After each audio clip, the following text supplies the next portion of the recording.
All right, welcome to the Work in Progress podcast. Today I got Michael Ryder on. We know each other from jiu-jitsu. One of the reasons I wanted to have you on was, when you interact with people, you kind of just get to see them in a different way, and you're somebody that I have wanted to ask more questions about because I see the way that you kind of carry yourself, heard what you do for work, and then it just spikes my interest. So it's like, I think for what I want to do with my life is have good conversations with people and connect people. And I think you're one of those people that people need to probably hear more from. So that's why I wanted to have you on. Thank you. Yeah. I'm definitely happy to be here. Yeah. I think it's funny. I think back to when we first met and, being in leg entanglements, and I'm asking you, how your day's going. Yeah. And Yeah. what you do for a living. And Yeah. then, that it's funny how our conversation sparked up like that while, we're trying to submit each other. Yeah.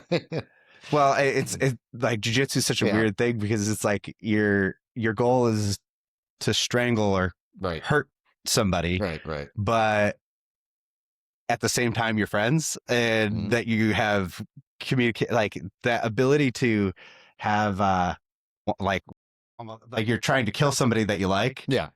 Is amazing. So it's definitely a mind shift. Yeah. Definitely a mind shift. And that's what attracted me to jiu-jitsu in the first place. Was going into it, I needed some form of release, something else, being a dad, being a correctional officer, background in music and all that stuff. There were things that I gave up as family developed, and I shouldn't say gave up, but just my priorities shifted, right? Now I'm more focused on family instead of going and traveling with a band, right?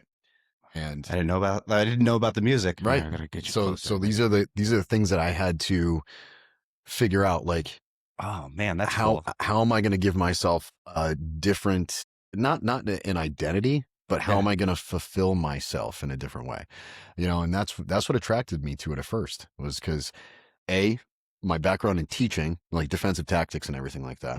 Like I would sit there and watch other people teach and be like, that looks so terrible, or that looks so fake. Yeah. So like I started doing a little bit of, I was looking at myself and saying, do I look like one of those guys that looks fake? Do I look like one of those guys that is teaching this without having the background? And so I started getting into, jiu-jitsu because of that. And then I quickly realized the mental health aspect behind it, like being completely immersed in this, focusing on not being choked out, not having my arm broken, not having my knee ripped apart. And I found myself not thinking about anything else whatsoever. And then recognizing the similarities between the stress, right? So I'm putting myself in stress on purpose. And then I started to realize that at work, my stresses became much easier to deal with and navigate. Yeah. Yeah. So I talk about this with people in counseling a lot. And then, like, for me, it's like the idea of a forest fire. The only way to stop them is by creating them. And so you're collecting all that dead brush, and then you're burning it at a time that is useful for you, rather than it being whenever it just comes up. Right. And so when you've struggled purposefully in your day, the struggles have become easier to deal with because it's like, oh, I've already done something equally as shitty, but it was a choice of mine. Right. And so whether it's like the cold plunge thing has kind of run its course for me right at this moment in time, but like that same kind of mental piece of it is like, okay, I just gotta, how do I not survive, but how do I endure? Right. And it just becomes easier to deal with the mundane stresses, or what feels like it should be a bigger stressor. But I love the idea of like the fulfillment changing is something I don't think that a lot of people really put, like, until you said, like, it gave me a big thing, because it's like, for me, it's something that my wife and I talk about all the time, is like, where does that happen? Like, we talk about with community, but it can also come in purpose, right? Your purpose can change. Yeah. You could be doing the same thing over and over, but then like you have a new thing that comes up and you find purpose within that. Right. So talk to me more about, now I'm interested, because it's like, you said it so eloquently, so quickly. Like, how did that evolve? Like, did you know that you were changing fulfillment, or was it like was it an active choice? Was it a passive choice? Was it like once you got there, you're like, oh wow, I've done this? You mean as far as like getting into jujitsu or? No, like or just as, like leaving music. So like yeah, so the beer thing. that like, was, so for me, so the beer thing. Let's see. So the beer thing became, I was always into like craft beers growing up. mhm. Um, you know, I started out, I used to go to this little bar called the Moan and Dove in Amherst, and they had every kind of different beer you could possibly think of, right? Mhm. Very, nothing you could find around here. A lot of it was imported, all that stuff. So I used to go down there a lot of times on Wednesdays with my sisters. That's, they got me into that kind of stuff. And so we would hang out, go have a couple of beers, order some wings, and that was it. Nice. As the, years went by, I kind of fell off of it. I didn't really care that much. I don't drink a lot. Yeah. And once there was, different breweries that were popping up around here. And as you know, I mean, it became super popular very quickly. Yeah. You were getting like sponsored. Right. And at one point, right, I started going to Treehouse when they very first opened up. And so I'd go wait in line for hours with all the other guys, and then I started talking to those people, started to kind of create a sense of community where I didn't expect it to find any sense of community. And people from all different backgrounds, law enforcement, construction workers, everybody. And I found myself really enjoying just having conversations with them, getting to know them. Yeah. And, why are you here? Well, I'm here because I want to trade beers. I'm here because I want to look cool on Instagram, whatever, you know? And then I started I had an Instagram profile, and I started just taking, I would drink one beer per day, and I would take a picture of the glass full of the beer with the can next to it. And that was it.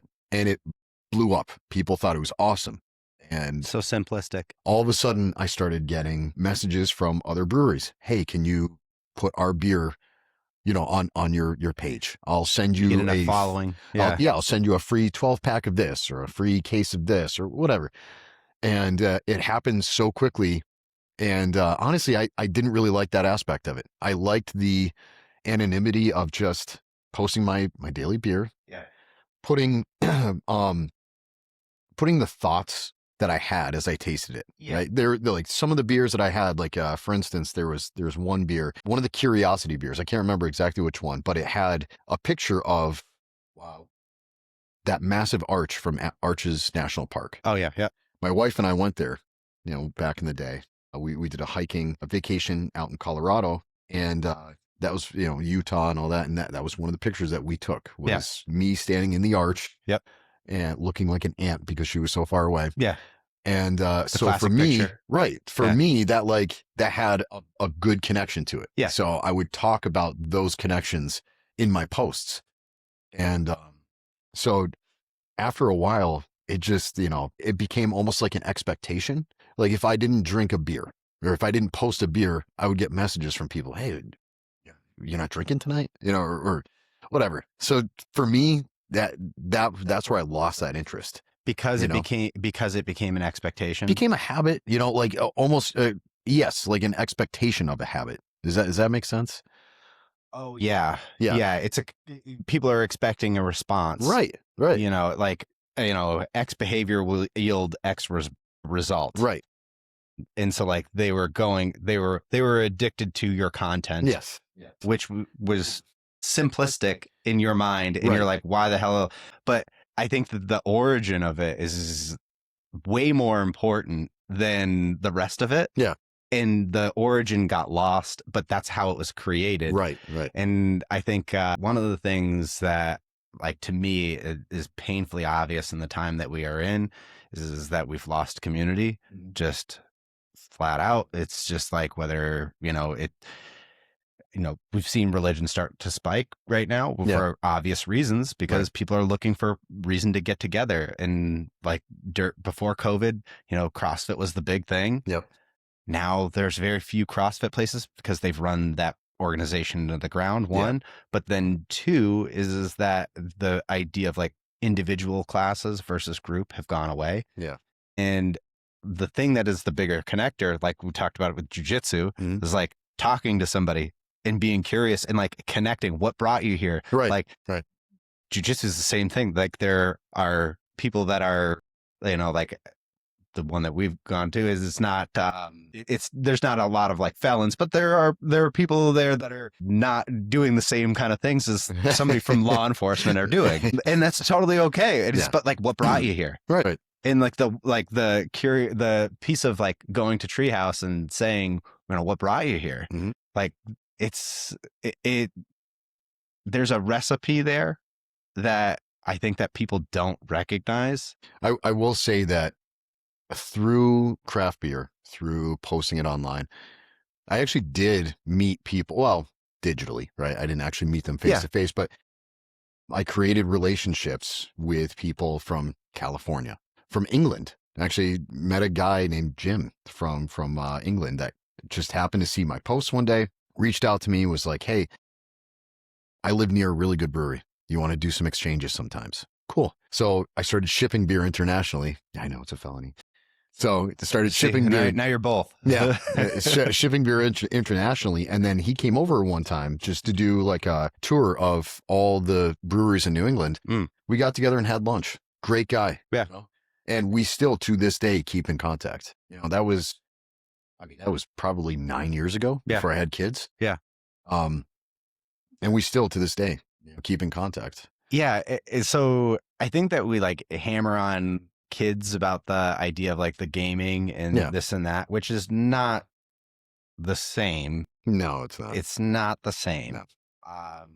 But could there be element, like, I think that the world that we live in is significantly smaller than it has ever been. The fact that like just that example of being able to have lunch with somebody that you've known for a while from England because they came here, it speaks volumes to like what we can do rather than like it have to be a certain way. Yes. Like the ability for things to change is amazing. It is. But especially now more than ever. Yeah. But it's, I think finding the right communities that really work for you and like, how do you, and what works for you at that time. Correct. Yeah. And so like back to like the being a dad and now like, tell me about the music. So I've been playing, I've been playing drums since I was 7 years old. All right. So now I'm 40, right? So about 33 years of drumming. Yeah. And I had been in and out of bands my whole life. Okay. Little bands, nothing, just local stuff, having fun with it, going to like open mic nights and everything. And for a little bit, I fell out of it. My wife and I met. I was working midnights, awful shift. Don't ever want to do it again. Yeah. She convinced me to go to a different shift, and then I started realizing that I was missing that music aspect for my life. Like I love to just sit at my drums. I used to play for like 2-3 hours a day. Back before I had responsibilities and everything, right? And so I really missed that. I missed being in a band. I missed being up in front of people. And it's funny because I save my conversation, if that makes sense. I don't like to have just small talk with anybody. I like to have long, meaningful conversations. So a lot of times I kind of come off as quiet and humble when in all actuality, I'm like very talkative. Yeah. It just has to be like the right setting, the right person, right? Yeah. And so for me to get into music, being up in front of people, it was something that nobody ever expected of me. The people that would see me on a daily basis, they'd be like, "You're in a band? Yeah. Are you serious?" Yeah. Because I'm very reserved at times, Yeah. So it's funny because I just see you as being the word I don't think has a positive connotation to it, but calculated. Yes. Yeah. I don't think that I think people would take that as a negative, but it's like, I think you're strategic with what you want, how you want it to be presented, when you want to engage, when you don't, like at a later point, we'll talk about like how that's helpful for your job. And like, because if you just rush into things, it doesn't look good. No, it's not, you're not going to have the results that you think. No, you don't. Working off of instinct does not always work. Yeah. Or pure emotion. It's like one of the biggest things I've found working in counseling is the reaction versus the response. Yes. And it's so much of that getting people back to getting out of reaction, getting into response. Your problems will always be there. No matter, like, when you got your shit figured out, you're going to have a new reaction that you didn't know that you were going to have. And now you need to take a step back and figure out how you want to respond to it. Right. Because the ground will always be shifting. Yeah. So, yeah. So as far as the music goes, I started looking to get into a band again. And one of my sisters had a good friend that had a band. They were looking for a singer, not a drummer. okay. So I was like, okay, I do both. Okay. So I went, tried out for the band. They were like, yes, immediately. They wanted me on. Cool. So I ended up joining a band. We were called Flood of Arcadia. We ended up writing, I think we had 10 songs together, all together. And we did a couple tours up and down just the East Coast, a lot of local shows and stuff like that. One of my favorite places to go to shows growing up was the Palladium in Worcester. Yeah. Crappy venue, Yeah. right? But it was like a place I always wanted to play. Yeah. We got to play there. I was super excited about it. Yeah. And then a good friend of mine, he started a Motorhead tribute band. And at first I'm like, this isn't going to go anywhere. I'm like, whatever. You know, he's like, yeah, we got to do a Motorhead tribute band. We're going to call it Bomber. And I want you to drum for it. I'm like, sure, whatever. Nothing's going to, you know, I thought nothing of it. I'm like, it's going to be a non-factor. Same as the taking pictures of the beer. Yeah. So I joined the band and it blew up. Yeah. I mean, to the point where we were getting offers from Texas, London. I mean, wow, all sorts of places to go play. And it blew up a lot bigger than I thought it was going to. At first I was like, yeah, whatever, you know, I'm in a cover band. Right. Yeah. And so that's the way I viewed it. Everybody else is like, you guys are so authentic. And I mean, Motorhead has a massive underground following. Yeah. So, you know, so I was like, yeah, whatever.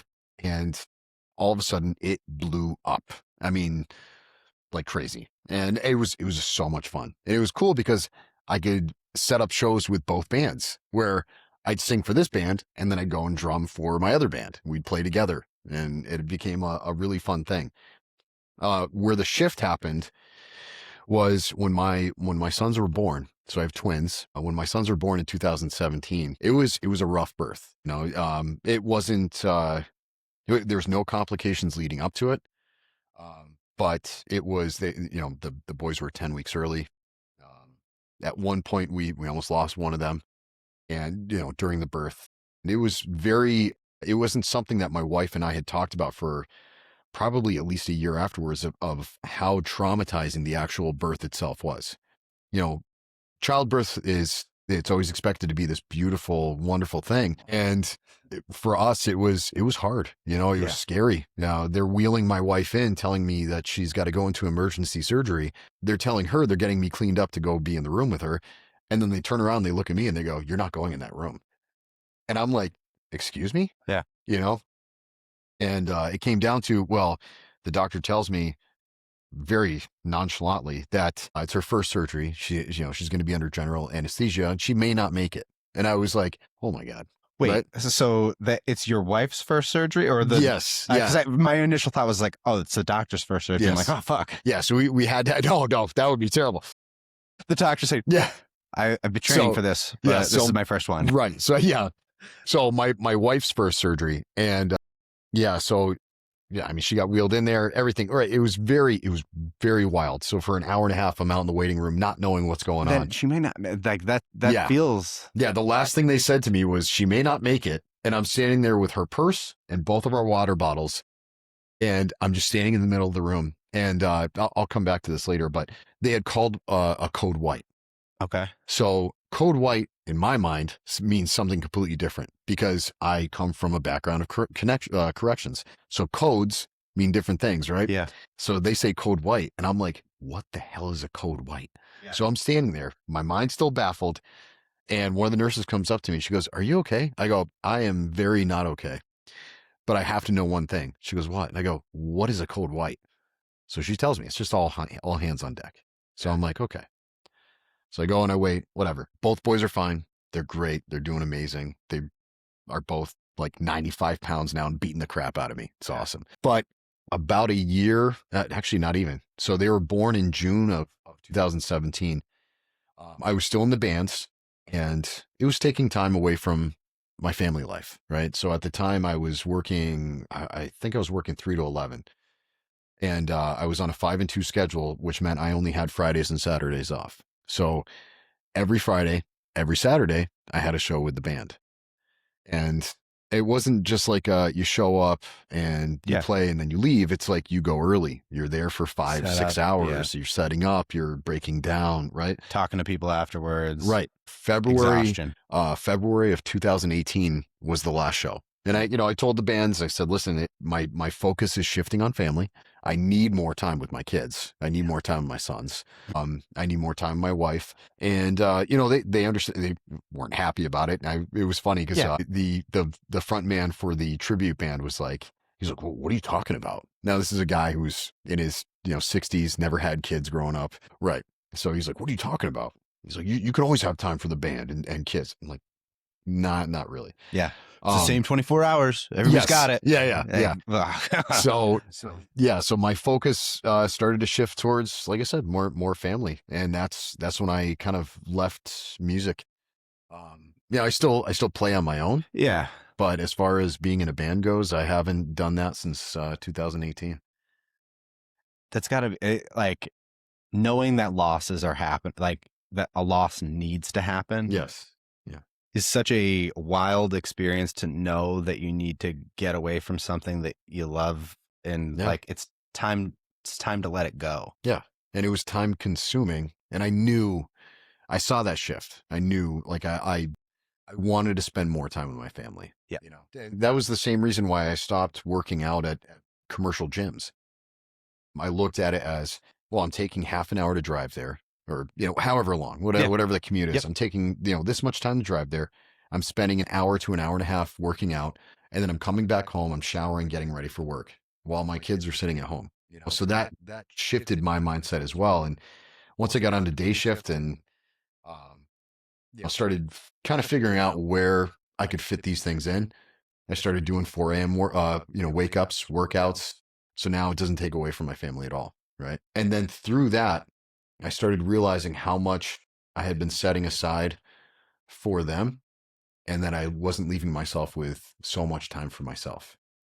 And that's where years later, that's where the jiu-jitsu kicked in. Okay, I need a hobby because now I'm just husband and dad. So how do I make the shift from being just husband and dad to how do I make some time for myself again? So we were starting to talk about this before we got started, and this is like the great conversation. And I don't think that there's so many statistics right now about like fathers of this generation. They spend 3 times as much time with their families than previous generations. Yeah, that's a crazy amount. That's a crazy stat. Yes, yeah, it is. I'm gonna mess up the number, but like.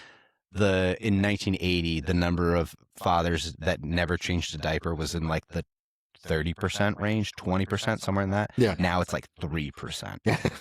I'm not surprised at all. And so I think that there's this illusion that we have of like needing to be there all of the time because it's so finite and everybody's telling you like, oh, like these years are going to slip by and they're going to go away and like you better hold on to them, which it is true. Yeah. Like my son the other day said to me, I was trying to go play with him and he said, Dad, there's not really a role for you in this game anymore. And it was heartbreaking, but it's like, so like it happens, but like, how do you, like my wife and I were talking about this yesterday, like, I need to probably start doing stuff at night again. Mm-hmm. And because I had gotten away from it. So like very similar to you, I had been doing coaching wrestling for 10 plus years because it just meant so much for me and it helped me be the person that I wanted to be. And like, it was a chance for me to give back. Yeah. And I love just talking to people and see people develop, like young people develop, and then just the connections throughout it. But then it became to the point where it was like, I can't be gone that much. Right. Like it's not going to work. And so you have to let go. And then you get in, like, it became, the pendulum swung so far the other way. Yeah. Now, and I don't know if it's, so like my son was born same year as yours. And then my daughter was a few years before. So it's like now I'm in that same thought process. Is like, I need to start doing me again. Yes. And I don't know. It's like, it's such a delicate balance, because it's like, you know that it's still coming to a close, and you're always trying to time. It's like time in the market. And it's like, because there's times where they want you, and it's usually when you're getting ready to go do your own shit. But do you have to go to jiu-jitsu today, Dad? No, I don't. I do, and I don't. And now I'm conflicted. Thank you. Yeah. Thanks a lot. Yeah. So like you and I talked about, like, trying to go during the day when like the daytimes are available. How are you navigating that shift? And do you feel like it's happened, or do you think that you're still working on it? Like, Well, how do you navigate it? One for you, one for your kids, and then one for you and your wife. So before I even answer that, I want to come back to something you said, because it stuck out to me, and that is that this conception of, you know, you have to hold on to these years. Right? They're going to slip by so quickly. I recognize that, right? And kind of live by the, you know, the days are long, but the years are short. What people tend to forget about, and sometimes I have to remind myself of, one of the best things that happened with having premature twins for me was being able to focus on every single one of their milestones, because it was such a big deal, right? Because they had so much to come back from. And, you know, we were working with early intervention specialists and everything. So I learned how to sit back and soak up every single one of those milestones. And to the point where, you know, I look back and I'm like, oh man, I miss their little laughs, and I miss this and I miss that. But I can also sit back and say, look what they're doing now. You know, look at the shift, the shift in our family dynamic and how it's evolving. And those, they still have milestones, right? And those are the things that I love to watch. And I know right now I know with full certainty that they are using my wife and myself as role models, and watching them shape themselves into who they want to be, a mixture of both of our personalities, and then a mixture of theirs, and then the way that they bond with their sister and each other and us separately and then together. People forget about those things. They focus on whatever else it is, and then they start lamenting the years that are over instead of embracing the years that are to come. And for me, that's a big piece of growing with my family, and, you know, just developing our entire relationship. I like that, the entire relationship. Right. Because it's like, I don't know if it's just the way my mind works, but I think of like investing, and all of these things you're doing are an investment. And there's sometimes where you got to invest in now, and then there's times you got to invest in the future. And the showing them that, I'm choosing to go to. Yes. Not even I have to. I'm choosing to go to jiu-jitsu. I'm choosing to go work out or set discipline markers. Is investing in the long term, not just for you, but it's also for them to see that, like, this is what makes a full person. Yes. It's just not, I'm not just dad. I'm this, I'm that. I'm doing all these other things, because then you're complete. Yeah. Because if you're always like, Tony Robbins said this once, is like, you're going to fuck up your kids somehow, no matter what. Yeah. And I heard that one and I was like, oh, that is the greatest parenting thing that I've ever, like, you're going to fuck up your kids some way. And so, like, you can love them too much. You can not love them enough. You can help them out too much. You can not help them out enough. Like, you got to pick what you're willing to do. And so, like, it is our jobs as parents to shape that and know that there might be deficits that come because of it. Of course. But that you're going to adjust. You're going to show them how to adjust. Just like we're talking about this fulfillment piece. Right. you're adjusting just like that. You want to show them how to adjust. Right. And I want them to pick up on that. I want them to see that it's okay to take time for yourself. It's okay to, you know, dedicate yourself to family or service or whatever it is that you decide on, but it's okay to also make time for yourself. Yeah. You know? So as far as your other question goes, or conversation piece of how do I make time? For us, it really works with homeschooling. Mhm. You know, I get to see my kids a lot more than anybody else would. And right now I'm on a 4 and 2 work schedule. Mhm. So it's funny, you know, the other people I work with, they're like, oh man, they're kind of, I'm going to branch out a little bit, but a lot of times, you know, I do a lot of teaching at our academies and stuff. And a lot of times I talk about everybody's golden apple. Mhm. And for us in our line of work, a lot of times it's the 20 and done, right? 20 years and I'm done. Can't wait to get to the 20 and then I'm done. I feel like that's every service. Yeah. Like we talked about before, like every community facing profession. Correct. It is this like the weekend or your days off, the vacation or the end of watch Yes. kind of thing, Or which is such a bad way to live. no, absolutely. It's such a terrible way. It really is, because what you're doing is you're setting a goal for yourself, and you're looking at the peak of the mountain and you're forgetting to stop and enjoy the view along the way, you know, and when I'm teaching at the academies, that's something I bring up all the time is, you know, you guys are waiting for graduation. Right now, your golden apple is graduation day. Mhm. But what you're forgetting about is that it doesn't end on graduation day. It literally begins. Yeah. You know, these 3 short months that you're in the academy, as soon as you're done, the 20 years, the 32 years, the 10 years, the 5 years, however long you decide to go, that's when it really starts. Yeah. You know? Yep. And so to me, that's, everybody has their different golden apple. And right now, a few of my coworkers are, I can't wait to get that Monday through Friday. You know, I just want to spend Saturdays and Sundays with my kids. Luckily, that doesn't have to be, you know, even on the spectrum for me because of our homeschooling. Yeah. You've designed your life for that purpose. And I think that that's something that a lot of people don't look at. It's like one of the things I talk about with people a lot is like, what's your ideal week look like? Yeah. And like people are like, what do you mean? And I was like, what do you want your life to look like? And they're like, well, I don't have, like, yeah, you do. Like, we all make our choices. Yes. Right? Yes. We all make them. So like everything's going to have problems with it. Which problems are you willing to live with? Right. Like, because there's certainly problems of homeschooling, I'm sure, that not that they, not to get into a comparison of which one's better or not. Yeah. But it's a matter of like what works for your family, what works for your ideal life. Yeah. And for you, like it's taken away that piece of like having to have the weekend. Yeah.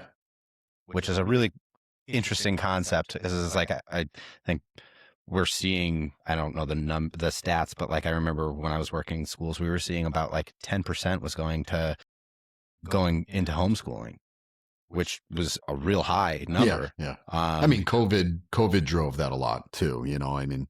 Yeah.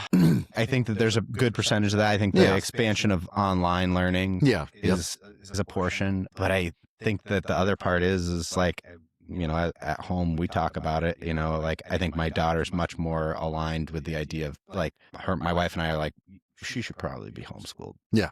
Just because of the way that she works. Yeah. You know, and to show her a different lifestyle, because it's like the lifestyle that you're choosing to live right now doesn't necessarily need to be the thing. Right. Or it doesn't align with your values, you know? Yeah. Your golden apple. Right. And it's funny because the number one question I get from everybody is, how do you socialize your kids?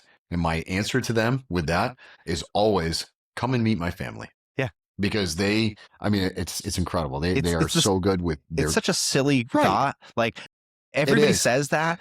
And it's like I can show them how to socialize. Yes. I do this on a daily basis. Right. Yeah. Lessons, like, you know. They get it done faster, and then we have more time to go socialize. Exactly. You know, and it may not be the same kids over and over, right. But like I would assume that you probably use somewhat of a pod. Yeah. We have a group, And you cultivate it. right, exactly. We have a group, and my wife is, I mean, she's really the backbone of that. She found the community for them there. And, they have their big group, and then they have what we call the core group. And that is the kids that they are closest to, that Yeah. they hang out consistently a few times a week instead of once or twice a month. Right. Yep. Um, and they're of all different ages too. Yeah. What does I mean, sports look like? we do a lot of the community sports. So Yeah. our town Yeah. has So a lot of it different doesn't, sports. it hasn't really come to a problem No, no. of yet. Like, No, 'cause, at like, this point we can do them through the town instead of through Yeah. the school. Yeah. So yeah, we sign them up. As a matter of fact, they're starting. I have one son that's starting tennis lessons, and the Mhm. other one's doing pickleball. Nice. And then they do like sports samplers and stuff. My daughter is. We live very close to Stanley Park, so she signed up for like a nature class down there in Stanley Park. Yeah. And Oh, that's another place that they get to meet kids during the summertime. It's these kids that are in school, they now meet up with these kids, they become friends. It's adorable too. Not to get too off track, but just recently my sons have started hanging out with a couple of the neighborhood kids, and this was a big shift for us as parents, where now we're letting them ride their bikes by themselves with the other kids, Yeah. like around the neighborhood, and doing their own thing. And Yeah. that's a big shift. It actually has just happened for us as Yeah, well. So like yeah. we have a couple neighbors, like a couple down the street, like we talk to them, but like now just letting him go on his bike, Yeah. which, I think that in this time, it's like a lot of the things is like I hate to say post John Walsh. Yes. Yeah. Like we really put a lot of fear into the world because of, America's Most Wanted. Yeah. And the poor guy, the story is horrendous. Yeah. Yeah. But it's such a aberration that we can't live in fear of letting our kids ride their bikes down to a friend. Right. We're losing out on so much by not allowing some level of freedom. Like you want to vet it, which is like the process of what you're doing probably a lot with homeschool, and like, that outer pod to the inner pod, I'm sure there's a lot of that. Yeah. Yeah, there is. So back to the like cultivating, not just with homeschooling, but like your ideal week. Is that something that you guys have talked about? Like in that way? Yeah. Like, so how often does it happen? What does that conversation look like? So weekly. Okay. Wow. My weekly. wife and I talk weekly, and nice. We will set up what our schedule looks like. So cool. My wife has dedicated herself. She's found her own community. Awesome. So she's joined a CrossFit gym, nice. One of the local places, and she loves it. And that's her community, which is great. And we've talked about it. She's tried to get me to get into it. It's not my thing. Yeah. Like when I work out, I like to work out by myself, not for any reason, just because I enjoy it. It's time for me. Yep. And it's time where I want to focus on what I want to do. And the whole coaching aspect of it just doesn't work for me. On the other hand, jiu-jitsu is perfect for me in that aspect. But yeah, for her, well, it scratches. It works in that way in that time. Yes. But working out for you is a solitary thing. Yes. Yeah. Makes sense. Very much enjoy it. Just being by myself. Yeah. In that role. But with her, she joined one of the gyms, loves it, and so she's dedicated herself to 3 times a week. My jiu-jitsu, I've dedicated myself to 2 days a week. So we will figure out our schedules. Okay, so I'm off on this day, I'm off on this day. She's going to go to 6 a.m. on this day, so it doesn't conflict with me going to 9 a.m. on this day, And so that's what we'll set it up as. That is our me time, right? She goes, I take the kids, she goes to CrossFit. And then sometimes they actually have their own CrossFit classes too, the kids. So they'll go and, one day a week, they'll go to their class. Hers is immediately after. I'll go pick the kids up. You know what I mean? Yeah. So, a lot of coordinating. Right. So that's how we set up our weeks. We know exactly what my days off are going to be.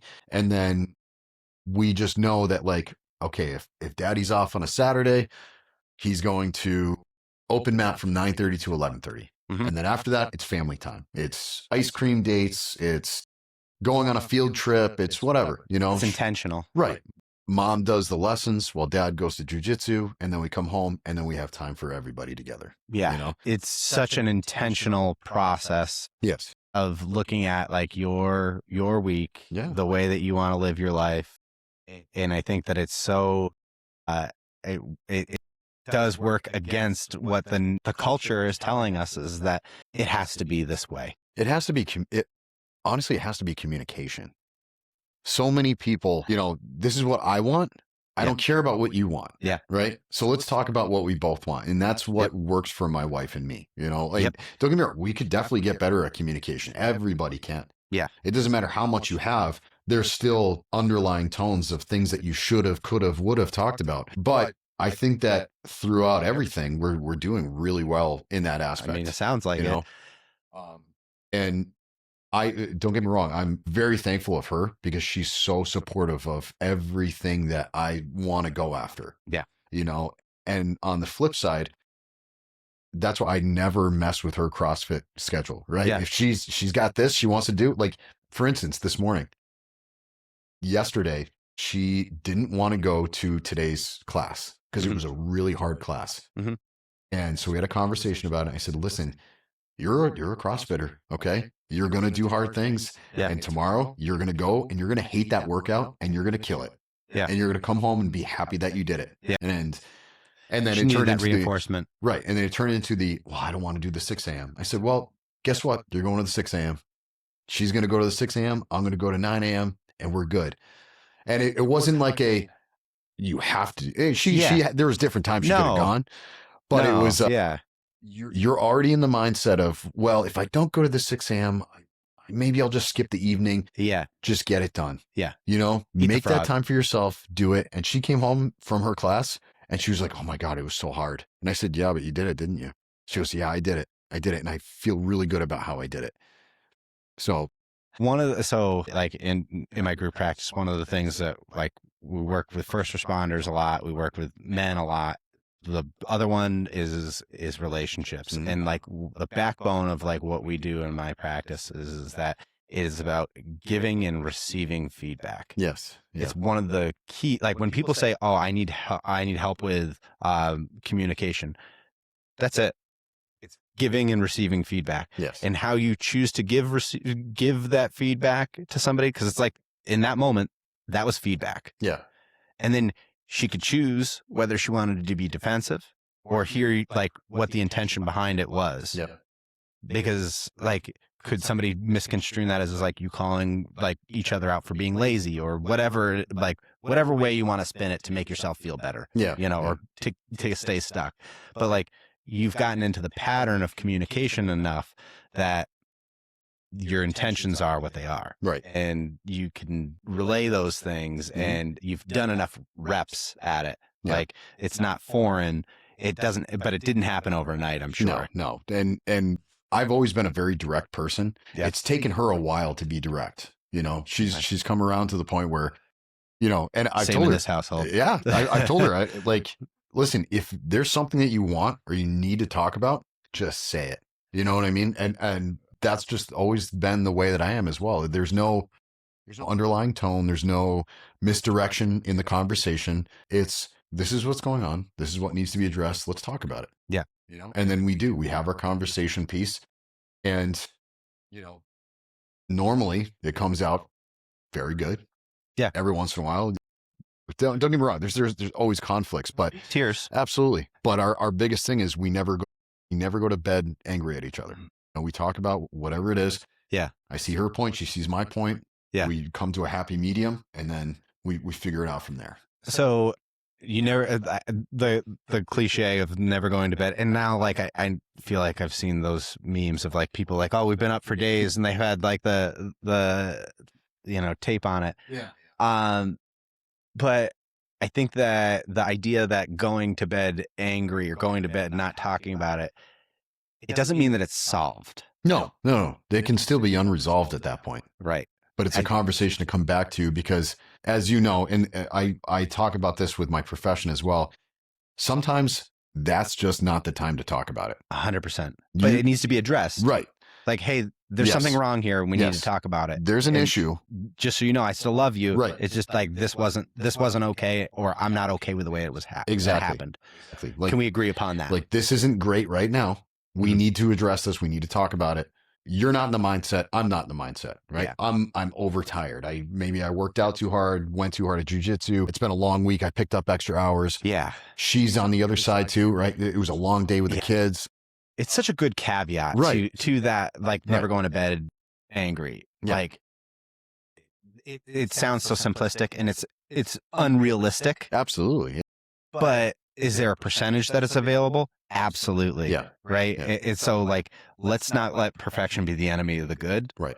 Like, just get it's good, better, best. Exactly. Yeah. And like, you're not going to always get best. No. And you're not going to get perfection either. No. So many people strive for that perfection. It's like, if all you focus on is perfection, first off, you're going to feel a lot of disappointment. Mm-hmm. And second off, you're going to forget how to actually get there. Yeah. Enjoy the small wins. And more to it, like when you were talking about the golden apple and like getting to 20 years, get into day shift. Like I've seen that like when I worked in schools, working with like AP kids, perfectionists. When I become a pediatric nurse, or when I become a neurosurgeon or a lawyer or whatever, like then you'll be happy. And like, I literally just had this conversation with somebody. It was like, when we have kids, then I'll be able to calm down and things like that. I'm like, you just, if and when you like these things, like that's not true. No, it's not, because they'll just have new problems. Your dynamic shifts. Yeah.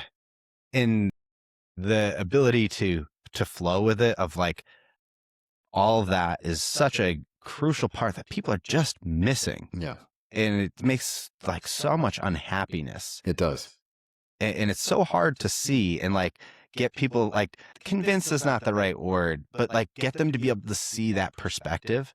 And like, for me in counseling, when I get them to be able to see that perspective, that this won't end. Yeah. That this is like, it's just a matter of, okay, this is what I'm like, there are no crises. It's just the next task. Yes. You feel more space. Life is hard, right? It's full of struggle. And a lot of times people will see that struggle coming and then just back off. Yeah. Instead of going through it and growing through it. Yeah. You know what I mean? Because that's a big piece of it. Yeah. It's easy to step away from it.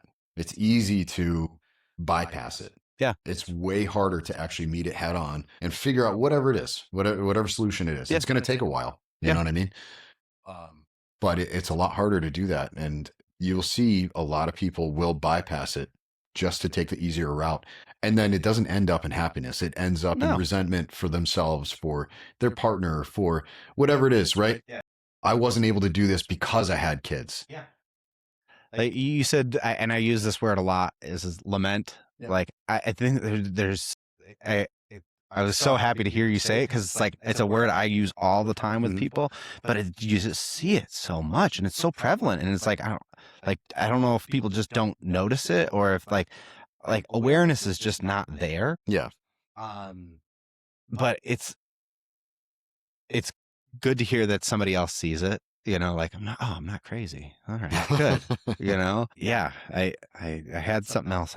You were saying it. And I was like, oh God, I lose things in conversation. It was back to like the idea of fulfillment, and it's like the adjusting, but I lost it. We probably got to transition. We'll transition back to it, I'm sure. Yeah, I'm sure we will. Yeah. It was about communication. Yes. So like, how did you first start getting repetitions? How did you feel like you got quality repetitions at being able to communicate with your wife? And like, at what point does it come with your kids? So it's like to me, one of the ones like of knowing what's coming up, like growing group practice, running another business, and doing other, like I had this conversation with my kids. a couple months ago because they saw that I was working a little bit more than what the normal was. And I was like, things might be a little bit rough for a little while. Yeah. Like, and it's not going to be like this forever, but you have to, like, I had to have the conversation with them to be able to say, like, I just need a little bit of time to let some things develop. And then, but I need you to hold me accountable. Yeah. Coming back. Yeah. And so, like, I've realized I had to start doing that with my kids, like the accountability checking in and like things like that. So it sounds like, one, this is a multi-layered question here. Yeah. This is, one, how did you start this with your wife? And then two, have you started it with your kids? And if you haven't, is it like, go from there. I've given you enough to go off of. I think when it comes to my wife, I think it's something that happened just kind of naturally. You know, we both had needs.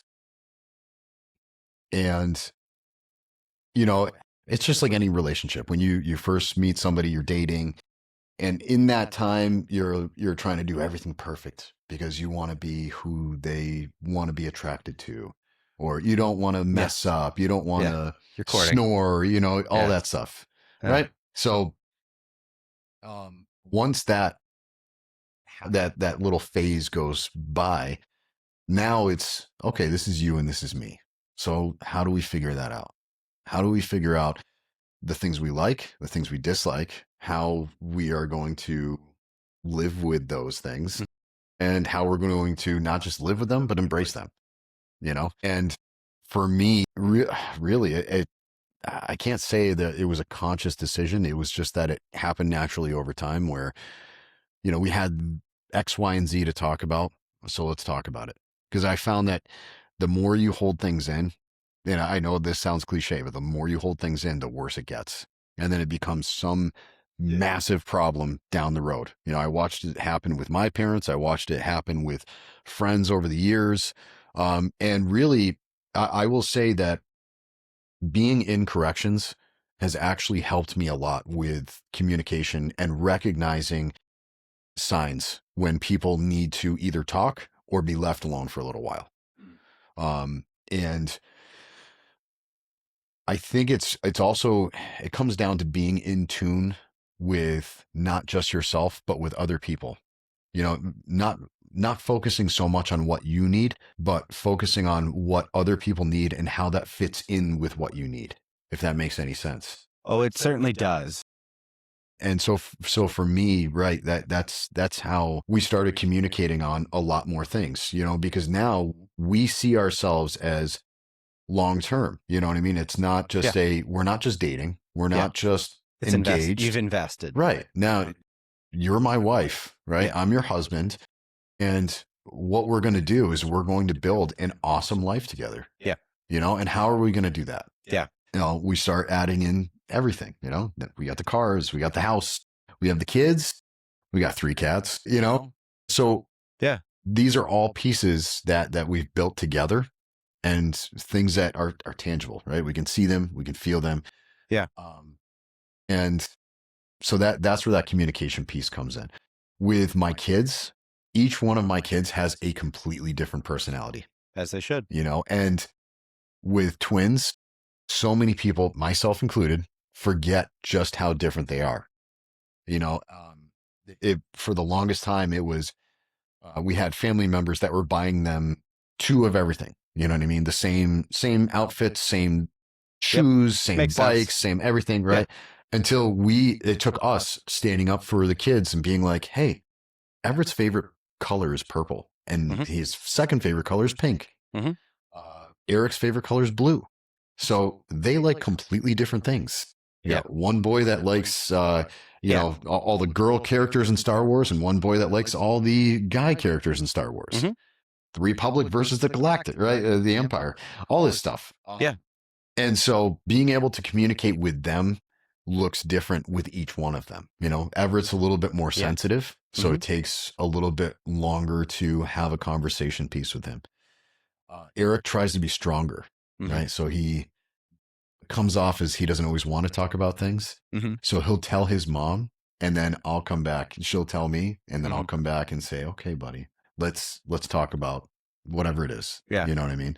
Or I'll pose it as a question of not even so much as let's talk about it. It's hey, so this happened. How did you feel about that? You know, and then we'll get into, whatever conversation it is from there.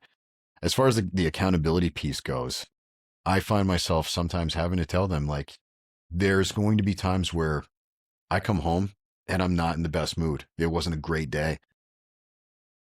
I need you to tell me that you need to play or you want to play.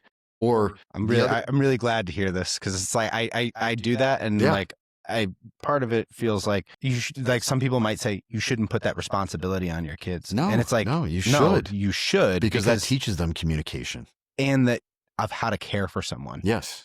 Like, dad's a human too. Like, everybody goes through depressive spells or distractible periods, and like, how do you draw me back in? Like, and letting people know, especially young kids, they see everything. They have all the feelings that they'll ever have. Absolutely. But they don't have the language skills. No. It's our job as parents and as human beings to help them acquire the right skills of how to express them and be able to communicate them with each other, because that's what's going to make them a better partner, or a better piece of the community. Absolutely. And just the other day, I came home, and in between my screen door and my front door was a Nerf gun. Mm-hmm. There was a sign next to it that says, "Do you want to fight?" Yell yes or no. Oh, that's awesome. That makes me so happy to hear. And I'll tell you what, when I first saw that gun, my first thought, because it wasn't a bad day. It was just a long day. Oh yeah. It was a mentally draining day. I went out and I taught all day. Yeah. I clocked in for 6:25 that morning. I didn't get home until 5:30 in the afternoon. Long day, right? Yeah. And so I got home. My first thought was, fuck. Yeah. I don't want to do this right now. I know I think that there's so many people that can relate to this exact story. Yep. And it's a choice. It's such a fucking choice. And just like, exactly. And then finally, it's the right one. I looked at it and I said, you know what? They need this. Yeah. You know what I mean? Yep. And so I walked in the house. I looked at my wife and I was like, fuck. And she goes, you don't have to if you don't want to. And that's what, when she said that, I was like, you know what? She's right. I have a choice in this. My choice is, yes, I want to fight. Let's go. Yeah. So I told her, I said, yes. And then it was like what? I go, yes. Yeah. And then we ran around the house. We had ourselves a little Nerf gun fight, and it took 10 minutes, right? Yeah. But those 10 minutes, they had an absolute blast. Yeah. And they'll remember you as that. Exactly. It wasn't dad came home in a bad mood and just didn't want to play with us. It was dad came home in a bad mood. And guess what? He still played with us. And then we had fun. And then afterwards, my mood elevated. Yeah. Right now, I'm feeling better because they charged you up. Right. We had a little bit of fun together. And, and it's funny because I just recently got added to, it's called the Critical Incident Response Team. Mm-hmm. And so what our job is we get activated for certain things, staff assaults, people going through hard times, personal, professional, whatever. And so we get activated, we go in and we talk to them. We help them through whatever time that is that they're having, and then provide them with outside resources if they need it. Yeah. Part of my interview for that was, how do you recharge yourself? How are you going to be a benefit to this team if you don't have the proper ways to recharge yourself? How do you refill your cup? The Hamden County Sheriff's Department has got some good line of questioning there. Yeah. Tommy Rondo. Yeah, I'm pulling a plug here. All right. Tommy Rondo.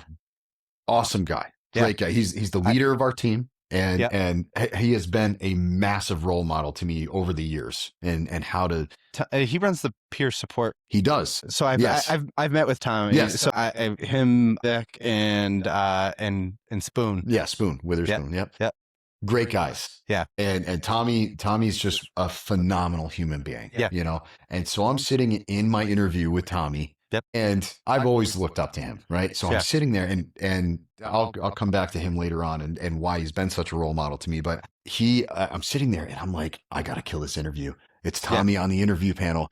And I'm the whole time I'm looking at myself going, you're not killing this interview. Right. And so that was their question to me. And I go, and it was one of those, I hadn't slept well the night before, and I'm sitting there and he asked me the question.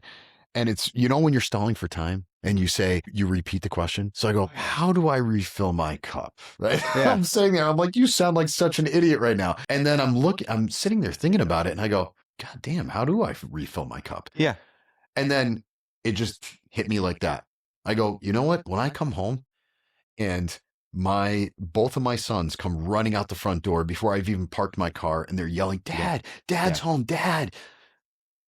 And then my daughter, she's standing there and she's literally physically vibrating with happiness and going, Dad, right? Yeah. That right there, people don't, I shouldn't say people don't think about that, but I feel like a lot of people miss that aspect. They're so stuck in themselves and how unhappy they are or whatever it is, right? I get home, I see that, and I'm like, oh my God, my heart, it just explodes. Well, you expressed it so well. It's like when you saw the Nerf gun, fuck. Yeah. That's the reaction. That's not the response. Right. It's okay to have a different reaction than the response that you choose. Yes. It's the space in between that really is what makes somebody recharge or recoup or be the person that they want to be, right? Like we talked about like beforehand about like the eulogy idea, like what do you want to be known for? Who do you want to be like when you're gone, what do you want to be? What do you want people to say about you? Right. And like for me is that I was in control of that space. You know, I didn't just default to my reactions. Right. Because it's like, that's danger territory. Yeah. And so it is. And like to your job, like this now back to your job, like that's how you've gotten from like go with the career. Like, so I think we could go on and on and on and on. I think that there's two ways that I'd like to kind of go the conversation. One is like talking about like towards inmates. And then the other part is like towards, like, what's it like in working with other people in your profession? And like, what's, if cause you work at the academy, you try to train, like, what do you love about your profession? What do you like to see about it? Like what are the ways that things could be improved? Like if you were trying to, if you could get everybody's ear, like, I know the department is trying to do their best. Yes, they are. So like I got involved with Tom and so actually Spoon is now working for me. He's going to be running some groups. Nice. Because I think the law enforcement, not law enforcement, but all of first responders, they need people like you and other people to be speaking up enough. Cause it's like, there's so much bad news. Yeah, there is. And rightfully so. Yeah. But like, we can also focus on, okay, like, how do we get there? Like, how do we, so I'm throwing a lot at you. No, that's fine. It's exciting because it's like, I think that we're in such a place of opportunity, not to waste it. Yeah. Like we're on the precipice of like great things happening. Yeah. I feel it. I will say I'm actually, and I'm not just saying this to boast about the department or there's no personal gain out of this. I will say that they are doing a fantastic job at really trying to breach the divide between admin, HR, line staff, supervisors, all that. They're really trying to provide that culture shift. And it's not just Hampden County, right? It's all law enforcement. Overall, there's always been that divide. The supervisors, the line staff, the administration, all that. Right? It's been a very long-standing divide between them.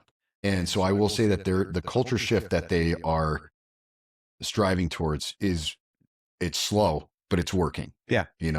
There's a fantastic class that I went through a couple of years ago called Struggle Well. So I'm sure you know all about it. I do. So I met with the regional coordinator for it on this past week. And so it's something, so like for me, I'm trying to get everybody in my clinic certified in Struggle Well. Great class. That's good to hear. Yes. So like, I'm trying to work with them to get all of my clinicians to do either the 2 or the 5 day. But then we're also like, I'm finishing up my certification to be like the guide, not the guide, but, I think the important thing with Struggle Well is like the classes are great. I think the support is great, but then I think that they're probably, and talking with them has been amazing because they recognize the need for individual work. Absolutely. And what we've talked about is having the common language between the two.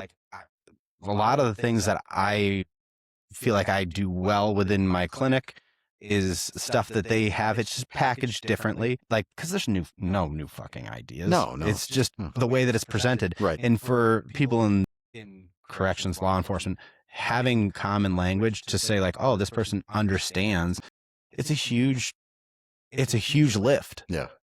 So when I went through their 5-day class, which I would recommend to anybody, I can't even tell you the surge of joy that I had when we got to this one section about kintsugi or kintsukuroi, either one, right? When that happened, it was funny because I was in the class with somebody I had actually put through the academy. She looked at me and I looked at her and I go, oh my God. Yeah. Right. Yeah. It was that moment of like, hey, I was talking about this a couple of years ago. Yeah. Yeah. When I was assigned to the training department full time, I was running the academies as a full-time drill instructor. And the thing that I love about running academies is like that first month, I'm a total fucking asshole, right? Yeah. Absolute asshole. Yeah, you got to weed out people. You have to weed out people and you have to put them under stress. Yeah. How are you going to react during this stress? Yep. Are you going to react appropriately, inappropriately, right? So that's part of that. The second half is that shift of, okay, now I'm going to start mentoring you a little bit. Now I've shown you all the tools, right? I'm going to help you choose the right tool to fit this piece. Yep. Okay. Then the third month is my favorite month. That's when I go into full dad mode, right? I go into, I'm your mentor. I'm here to teach you. I'm here to show you. Here's a way. It may not be the way. This has worked for me. I've got the experience that, behind it. This has worked for me. If you choose to embrace this, you're probably going to end up in a pretty good, solid standing at the end. Yeah. You know what I mean? But usually about like halfway through, and believe me, this would piss off the other drill instructors because they'd be like, why the fuck did you make them do, attach an extra piece of paper to their daily reports? But I would tell them to go home. I would explain it to them, tell them to go home. And I'm sorry, actually, I wouldn't explain it to them yet. I would tell them what it is. I would tell them to go home, Google their favorite piece, look up a piece. I don't care what it looks like, what it is, attach it to your report, and then tell me why I made you do that. A piece of kintsukuroi. Okay. Yeah, that is a piece of the pottery, right? Yep. And so I wouldn't explain to them why. I would just tell them, I want you to give me your explanation as to why I had you do that. And I remember the first time I did it, we had a class, I think there was maybe 35 recruits in there. 2 of them got it.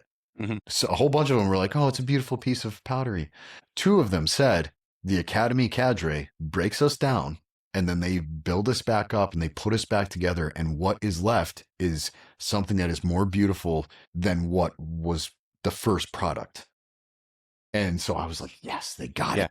So at that moment, when I'm going through the struggle well, and I made eye contact with one of my former students, I was like, oh, this is such like an awesome, a moment where we're just coming back to it, you know? And so you're right. The concepts that they use are nothing new, but once again, it's how it's presented and how the person receives it as well, giving and receiving feedback in life. Right.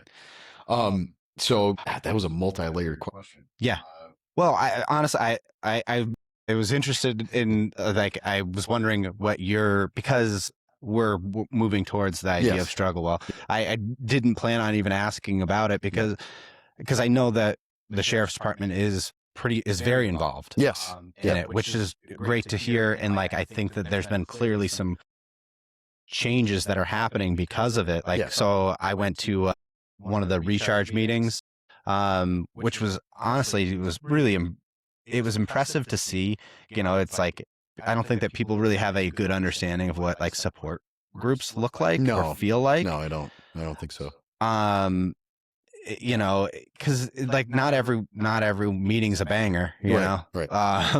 But sometimes you go and it's just, you're like, oh God, I either you got some help or somebody else got some help. Yeah. And if you can get into the model of finding something else that might help somebody else, that's equally gratitude. Research on gratitude is, everybody at this point knows it and hears it, but where gratitude is actually more helpful is that if you can give gratitude to someone else, like if they were able to see the gratitude that from you. And so like, I think that that's one of those big things in support groups. And I think Struggle Well it's such a good model of doing that. You know, like I think there's such really good, like at the stage of my career that I'm in, I'm really looking to try to, you know, when I was younger, I thought I had to build everything. There's already other people doing great work. I don't want to not to say ride their coattails, but like, I just want to be supportive. And refine it too. And refine it. The way that you present something is going to be different than the way somebody else does. 100%. Yeah. And I think there's just so much room to grow for everybody. Like there's plenty of growth for everybody. And that's actually where, speaking of Struggle Well, that's something that's the reason I brought it up is because now part of the academy curriculum is they do the 2-day. Okay. During the academy. Oh, wow. I didn't realize that. Right. That's a huge boost for Struggle Well. Absolutely. Which, Absolutely. Because it gets them in the door, exposes them before trauma happens. Exactly. And because you were going to get exposed to it. And that's the funny thing is like, I'll talk to, I remember when they first implemented it into the curriculum. You got a call coming in? Yeah. This will be good for editing. Yeah. Yeah. So like I was saying, that first, when they first put in the 2-day, there was a lot of pushback from, not even from the recruits. It's with people with 15, 20, 25 years in the job saying, well, I dealt with it. Why are they going to do that? You know, it's stupid. They're going to put the 2-day in. These kids haven't even been through trauma. Who knows if they haven't been through trauma or not? You don't know these whole thing. Yeah, exactly. You don't know these scores, they're individual, right? Yeah. Like what has this person been through before they came here? Yeah. All right. Are they dealing with that trauma in the appropriate way? And the other thing is, hardos are the worst. Well, the way that I look at it, and the way it's funny because I love having conversations with people like that. I've been on the job for 19 years now. Yeah. I tend to stay very positive, right? And so when people bring up something like that to me, they expect me, you know, the culture, right? The older culture of people with, 15, 10, 20, whatever years on the job, they expect you to agree with them. Oh yeah, you're right. This is just ridiculous. And you're fucking coddling these kids, you know? And with me, it's just the opposite. You know, they bring that up and I say, when you're driving, right? And you're coming up to a heavy curve, you see all the warning signs, right? And it tells you to lower your speed. Do you continue to do 55 miles an hour around a curve that tells you to do 25? Or do you lower your speed and then find yourself having a nice, easy drive, right? No accident. You don't fly off the road. Yeah. You don't hit anybody else. Okay.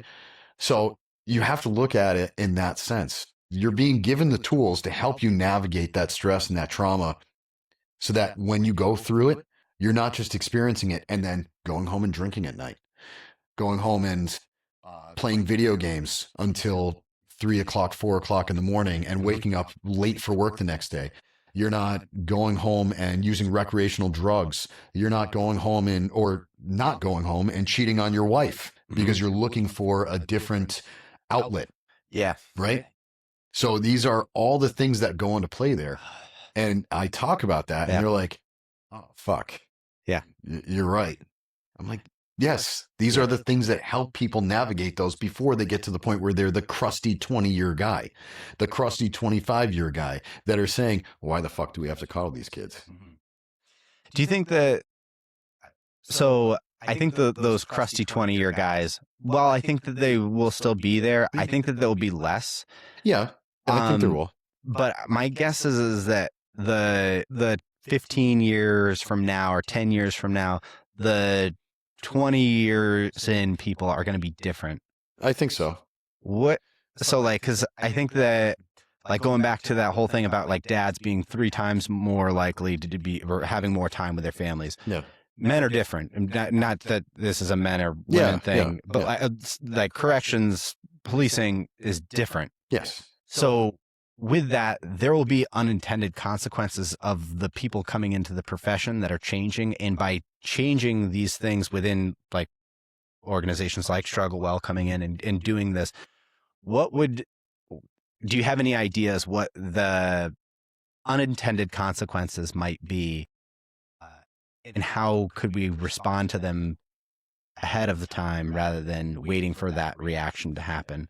Because it's like, do you understand the question? Yeah, Okay. I do. I think the unintended consequences would be people. So this is like a multi-layered answer, right? I know it is. No. I knew it was going to be. It's the reason I say it is from it's like a tactical standpoint. Yeah. Okay. So yes, you're given these different tools. There's a time to use them, right? So part of my job, I'm as of right now, I got promoted 2 years ago to Sergeant of Special Operations. So I see inmates at their worst time. I'm the move team, right? They've done something wrong.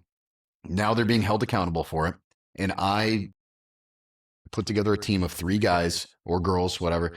I go into the unit, I remove them from that unit, and then I put them down in our restrictive housing unit, which is solo cell. They come out, they don't get the same liberties and everything that they would in a regular pod.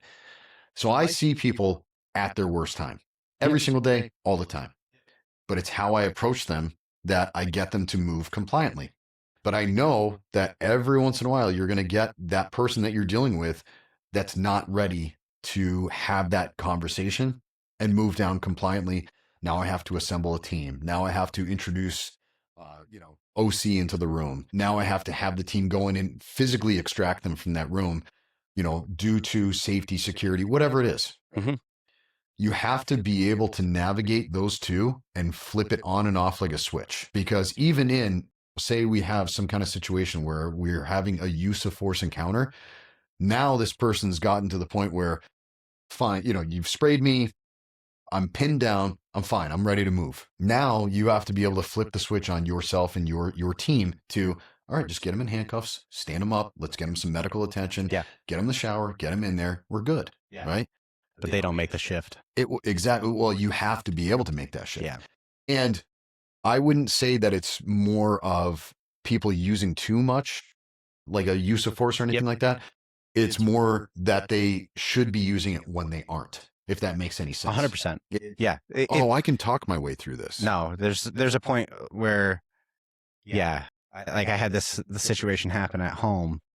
And I didn't love the way that it worked out, but it was what it was. My daughter was mouthing off to my wife, and I went and grabbed her and to pull her in, because it's like we've already tried talking to her. Yes. And it was just like it needed to be a hug. Yes. Like a restrictive hug. Yeah. But she fell down. Yep. And she lost it. And it's like, I'm going to tell people how awful you are and like what you do. And it's like, go ahead, because I've went through the line of escalation, but it needed to get to that place. Right. Hands on is okay. Right. Hands on is a lot of times is a good thing. Yes. Because there's, like, the way that you said it is like there's in psychology, there's Prochaska's theory, which is you go through pre-contemplation, contemplation, planning, action, maintenance. And so like this is a really popular one with substance use, but like it's to me applicable to everything. And so like in that moment that inmate that's getting extracted is in pre-contemplation. Right. Maybe they recognize that there's a problem, like clearly, but like they recognize how little control they actually have over it. And if they go into contemplation, okay, what do I do by this and that? Like, and that's a hard shift, especially for somebody like one of the, I'd gone to a training, and it was how to work with people with anger, and it was a supervisor from England for corrections. I can't remember what they call it there, but he was saying that one of the biggest exercises they do with inmates is that they will have them strategically looking for people to tell them no, because most people that end up incarcerated aren't used to responding well to hearing no. And what it sounds like to me, what I heard from you saying that is that at a certain point they have succumbed to the no. Yeah. Not like it. You don't want it to happen that way. Right. Like it's not ideal. No. But things have to work a certain way at some points. Absolutely. Absolutely. So it's like so first, does that make sense? Like Yeah. so And normally what I do, and it's funny that you bring up, you had touched on choices and control. Yep. And a lot of times what I'll do at that moment, regardless of the day that they're having, they know that they're seeing me at their worst time. Right? And I understand that. And I bring that up during our conversation. Yeah. Because sometimes I'll get a guy that's, no, fuck you, I'm not moving, shoot up the team. Right. And so I'll explain to them their options. Yeah, I can suit up a team. Yeah, I can spray you. We can come in there and extract you. But what benefit do you get out of that? Your fight at this moment is not with me. Whatever it is that is the result of you having to be moved down to restrictive housing, it's got nothing to do with me. It's got nothing to do with my team. Yeah. This is going to happen. You're fighting the wrong fight. Yeah. And I'll explain to them that if I have to do all this, now you end up staying down there longer than if you just move compliantly. Yeah. That's more time where you don't get visits. You don't get to be able to be on the phone whenever you want. You don't get your tablet down there. You don't get TV down there. Right. So I'll list all of the different consequences of their actions. That's a great way to move them into contemplation. Right. So now I'm giving you the choice. Yeah. I'm giving you the option. Phenomenal. If you want to move compliantly, that's going to work in your favor. You'll get back to your unit sooner, and then everything's fine.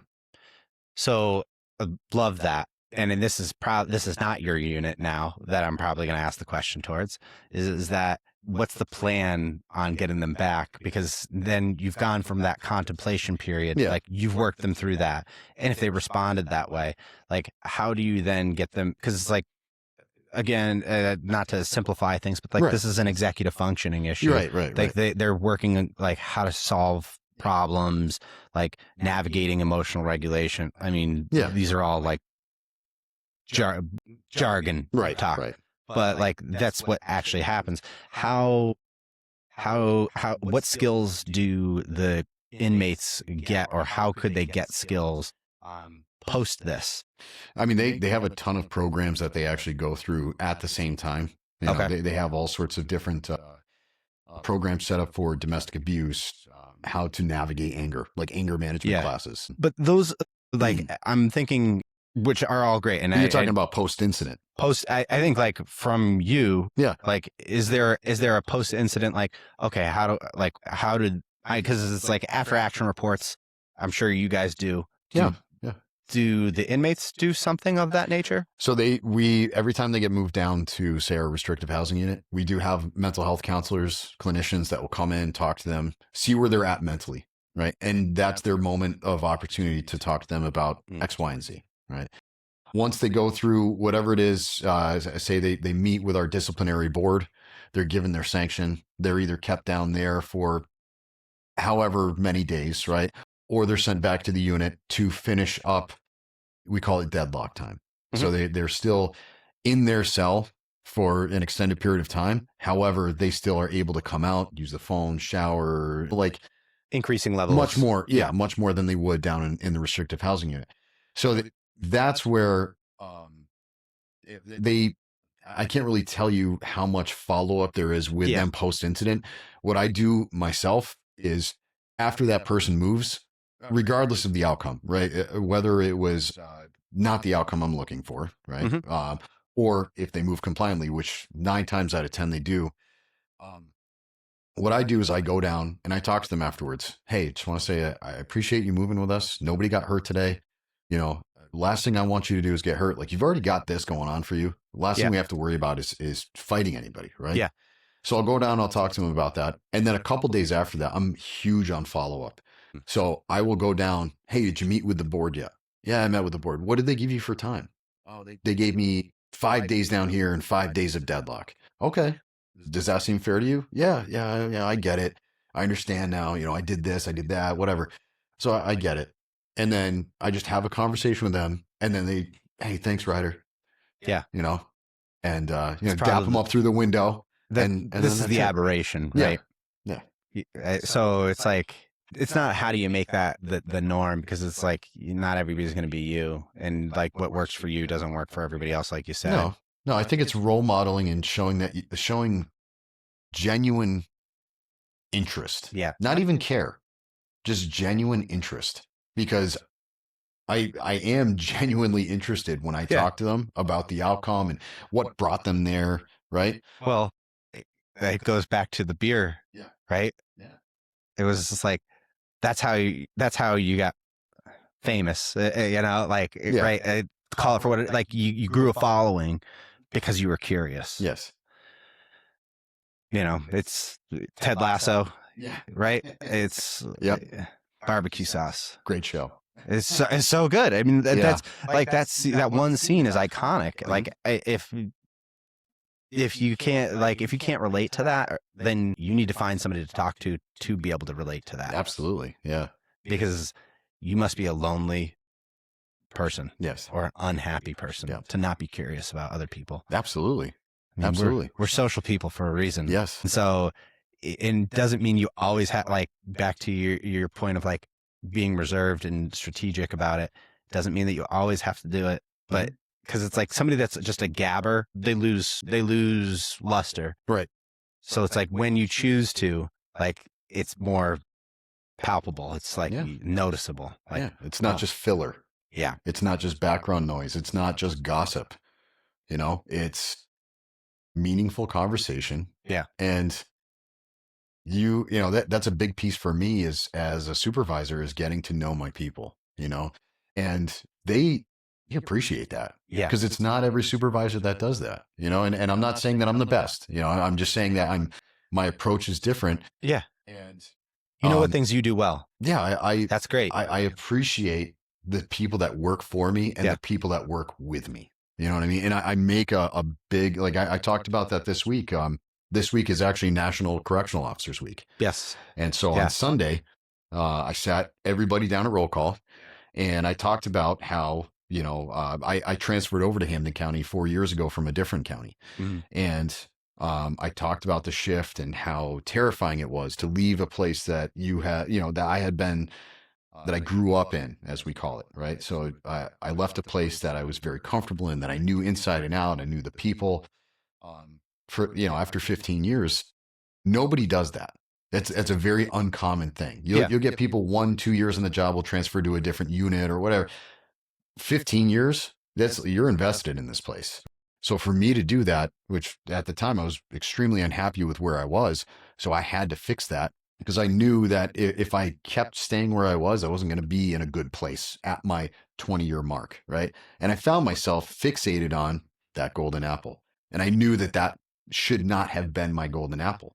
And so I had to change my environment, right? And so when I transferred over, it was terrifying. And I expressed this to the people that were in roll call, and that's not something that you get, like, there is, I wouldn't say it's huge, but there is still the divide between supervisors and line staff, and I always work very hard to bridge that divide.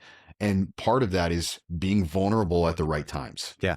And so during roll call, something that's very special to me is tomorrow's my 19 years completed mark, right? So I started during National Correctional Officers Week. So it's got that special connotation to me. And so when I sat everybody down for roll call, I talked about the terror of transferring over, how welcoming everybody was, how much I love being here, and talked about I brought up a funny story about how the last county I worked at, there was, different spreads for breakfast, lunch, and dinner every single day. And then the next week there was absolutely nothing. And I came in hungry, ready to eat, thinking that this was the norm. Yeah. And they were like, no, this is National Correctional Officers Week. That's why we had the spread, right? So I brought up that funny little story. And then I brought up how much I truly appreciated every single one of them.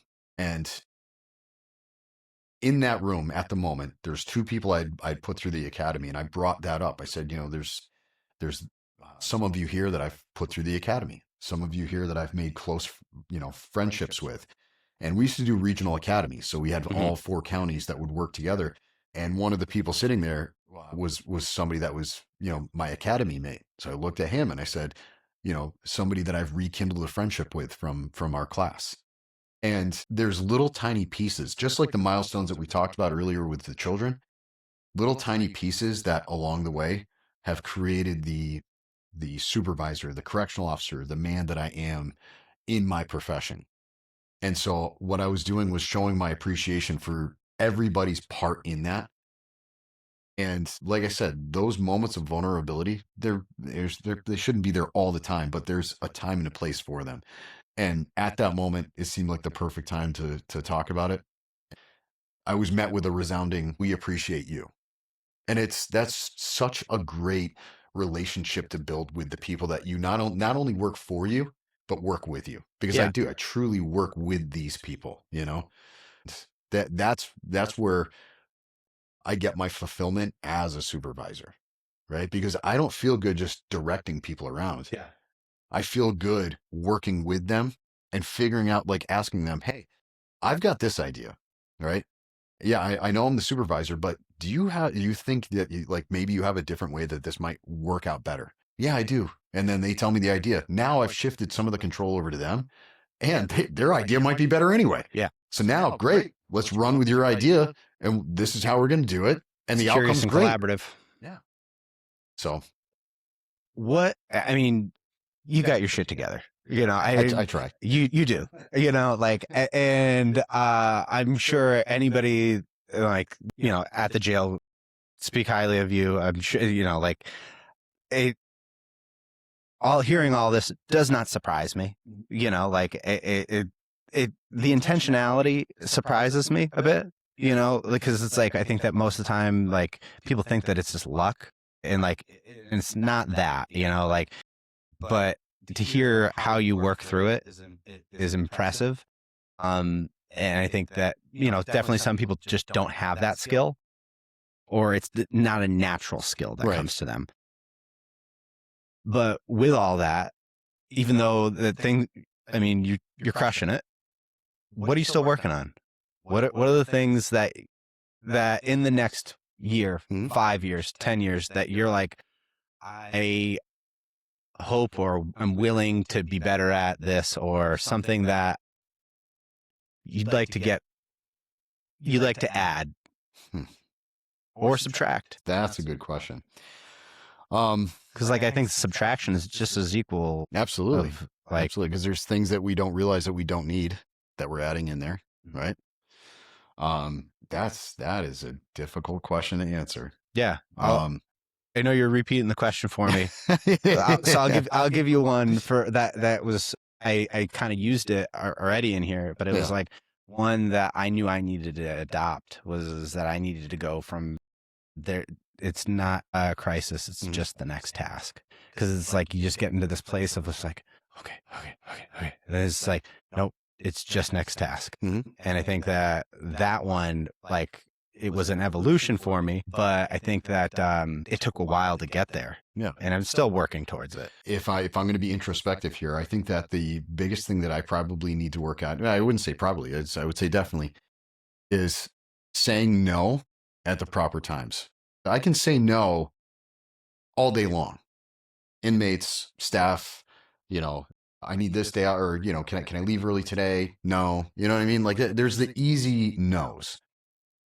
It's the professional shifts that I sometimes struggle with to say no, if that makes any sense. And sometimes I think so. I'm excited to hear more. sometimes at the risk of my own depletion, my own emotional, mental depletion, right? Yeah. And by saying that, I'm not saying this in a negative way. When I first transferred over, and this is very common knowledge at the jail. When I first transferred over, I transferred over because I wanted to work in the training department. I have an extensive background in training. Yeah. I've been working in the academies for years now. And so I really wanted to work with the training department. So when I transferred over, I did some time inside. Fortunately, was put into the training department after my 8 months there, and was running in the academies for about a year and a half, maybe 2 years. Loved it. One of the hardest decisions, and this actually was harder than the decision to transfer over. And it's funny because I say that I should say no at the right times, but looking back on this, I'm actually glad that I didn't.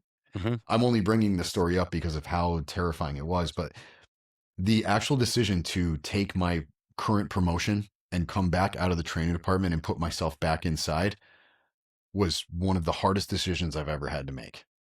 Now, looking back, I'm actually glad that I did, because I recognize, and this is going to sound, I wouldn't say arrogant, but I recognize now the need for having me back inside. And I recognize that, and I had a great conversation with my friend Joe, who he knew I was struggling with it, because when they called me Struggling with the promotion, got it. he knew that when they called me for the promotion, I was the only person that said, I'm going to have to call you back because I don't know if I'm going to take this. Yeah. And they were like, what? I said, yeah, I got to call you back. So I had a conversation with my wife. I had a conversation with my friend Joe. He's one of my mentors there. And something he said stuck with me.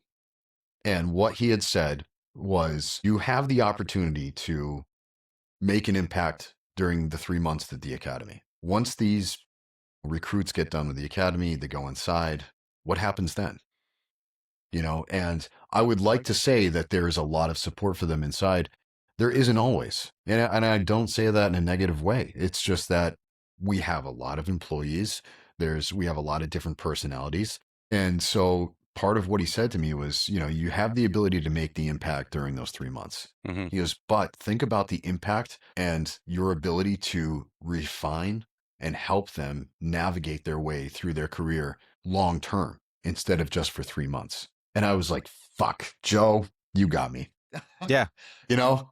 And that was the conversation. You want to be a dad to right, everybody. right. And that was the conversation piece. It's nice. It's a nice part of life, right?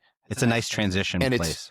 It has its ups and downs. You know what I mean? Being a dad sucks a lot of times. I love what I do, but I can say that the stress level's high. Yeah. Right? I'm able to navigate it. Right. But when I was at the academies, I felt a lot of fulfillment. I loved it. I was doing something I'm passionate about. I love to teach. There's also a level of completion that happens to it, right? Like, and I see the end game. Yeah. You know what I mean? 100%. Inside it's we're going. Yep. And it's, I liken it to, I did factory work for 3 years and I loved it. One of my most favorite jobs ever. Right. And it was because I took this piece of rubber that they called a biscuit. I put it in the press. I did all this handwork. I pulled it out. I see this perfectly beautiful shoe sole. I put it on there. And I go out, you know, it gets shipped out and it gets put on a pair of boots somewhere. I got to see from start to finish in a single shift what I was doing. Yeah. Now, start to finish, there is no finish. It just keeps going. I can't tell you the number of times I've expressed that exact. So I used to work as a carpenter, and then I went into working into counseling. Mm-hmm. The way that counseling in the past has ended. Luckily, my population, I've done enough training with my clients, but it's typically they just stop showing up. Yeah. Because they're better. Yeah. I never get to see there's no ceremony. There's no goodbye. There's no like, oh, wow, you did this. When you were at the academy, there was always a ceremony. Right. There's graduation day. There's me standing there with freaking tears in my eyes because You're proud these of little people. birdies just made it through the academy and now I'm setting them free to go be the correctional officers, you know? So knowing that I was giving that up was a hard shift. Yeah. That was very hard. Yeah. And I'm not going to lie, I struggled with it for the first probably 6 months and nobody inside knew. Everybody inside was like, dude, you're fucking killing it. Like, we love having you inside. Yeah. We love working for you, you know?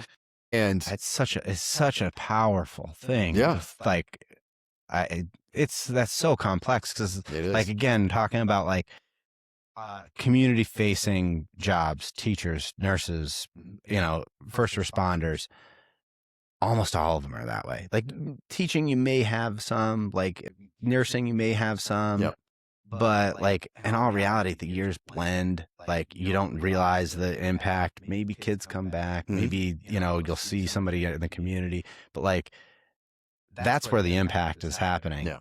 To do stuff and honestly not look for a ceremony is like to get to the place of I don't need the ceremony because I know that the work is being done effectively. So like to refine your goal is like, or what you're working on is to settle in the fact that you'll never see the product that you'll like. It's the tree that you planted that never will come to maturity. Right. And being okay with that. It's a very elder statesman thing to have Yes. said. Yeah, I mean, it's amazing. And I think, again, having people like you in the jail to do that is a rarity. And so, I mean, how lucky is Hampden County? I'm sure there are other people in other absolutely. places, Absolutely. and I'm sure you could speak to them. Yeah. But yeah, I've got some great partners, you know, and we have some absolutely fantastic supervisors. I will say that, you know, that I mean, yeah, I'm not speaking ill of any of them at all. We have some absolutely fantastic supervisors. But I also know that our line of work, it's hard to keep that momentum. Yeah. You know, and it's hard to, again, find a place where you can take fulfillment, right?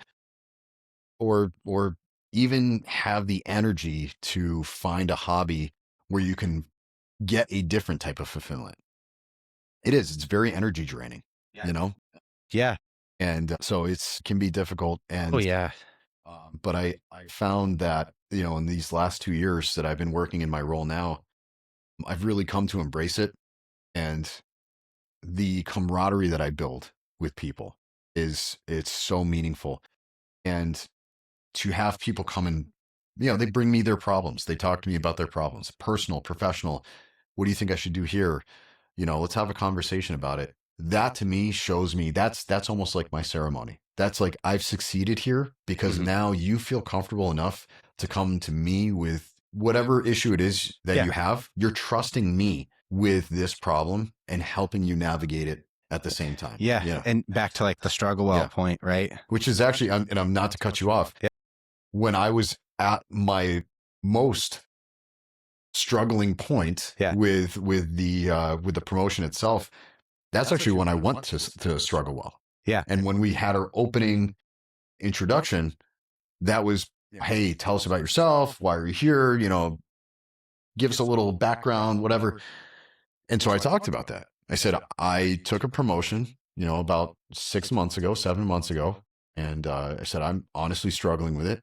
I know that it's you know, I probably did the right thing, but at the other, you know, I'm still having a hard time with letting go of what I really came here to do, you know, and now my goals have shifted. And so it was, you know, an eye opener for me. And I sat there tearing up going, wow, I didn't realize I was struggling with this so much. And then as we went through, I came out the other side of those 5 days, and it completely changed my view on it. It really did. And I will say that class helped me navigate a lot of the feelings that I was having, and enabled me to open up and see everything from a different light. And at first, like, you know, I gave myself timelines, unrealistic timelines. Well, I'll be inside for 6 months and they'll put me back in training because they, you know, I'm a really good instructor. And then when 6 months went by, I hit a year. And then I said, you know what, after a year, like they'll definitely put me back in the training department. And then that didn't happen. And so finally I was thinking, and it's so funny. I read this book a few years ago, and it never really dawned on me until that moment. I was getting disappointed in myself. Yeah. And so I read this book called The Forgotten Highlander. Okay. Amazing book. It's written from the perspective of a person that was a prisoner of war. And so he was in the Hotel Hilton.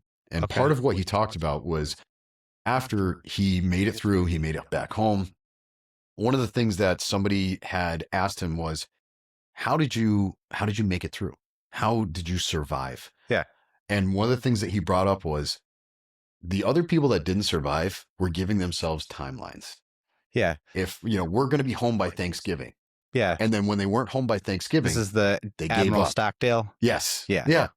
And then it was Christmas, and then it was birthday, and you know, so all these things. And then when they didn't make it to that timeline, they gave up. Yeah. And so I was thinking about that story one day. It was about a year in, and I said, oh my God, I got to stop giving myself timelines and just embrace what I have and refine it and work on it and figure out what my new golden apple is. And I think that it sounds like that you're constantly developing that. Yeah. Yeah, right around the time that I got promoted was actually the time that I got into jiu-jitsu.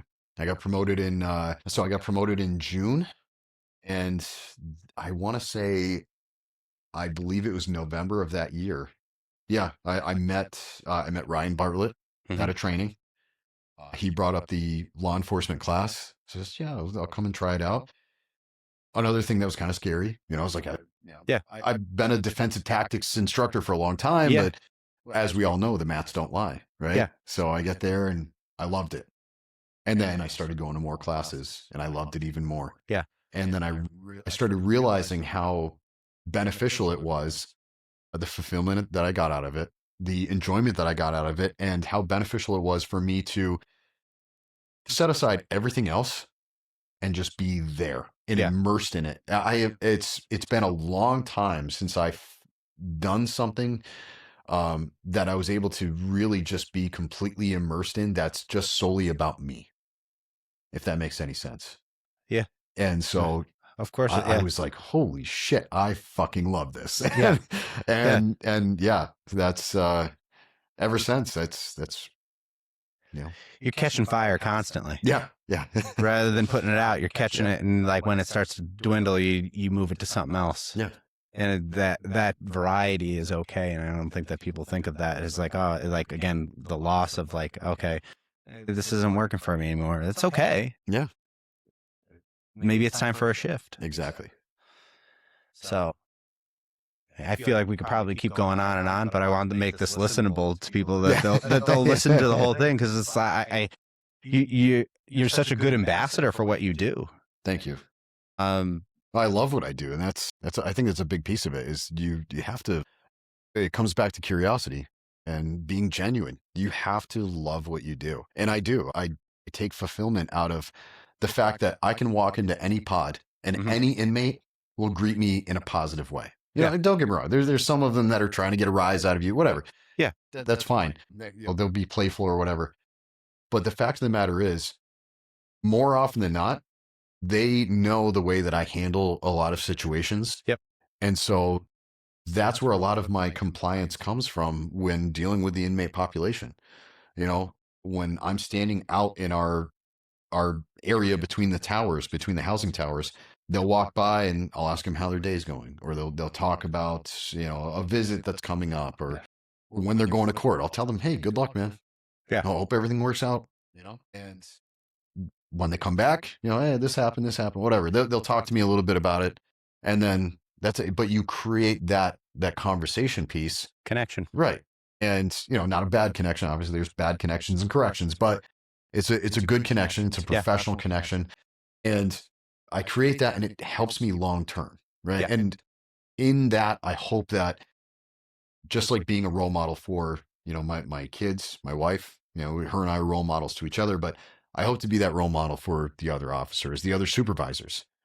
This has worked for me. This is what I do. It's worked for me pretty well so far. Yeah. So maybe you want to adopt some of this. I love that, because to me, like, that's why like the group practice at this point is the next shift. I could, unfortunately, didn't like the way schools were going. Couldn't stay there because there was just too much change that needed to happen. And Yeah. I was battling the exhaustion piece, and I wasn't recharging. Yeah. To be at a place where you just want to mentor, because it's like, I love my profession. I want to see it do well. Yeah. And I think that there's so many people that are undertrained, Mhm. or they don't, like, especially now in counseling, there's all these solo practitioners and they don't talk to anybody. Yeah. So I think it's such a good place to be. Like, and I think there's just such a good need. There's such a need for these conversations to be had. Mhm. So thank you for having them. You're very welcome. So Yeah. I mean, like I said, I would love to keep this conversation. We'll keep it going off air, but I gotta get it shortened out. Yep. So thanks, everybody.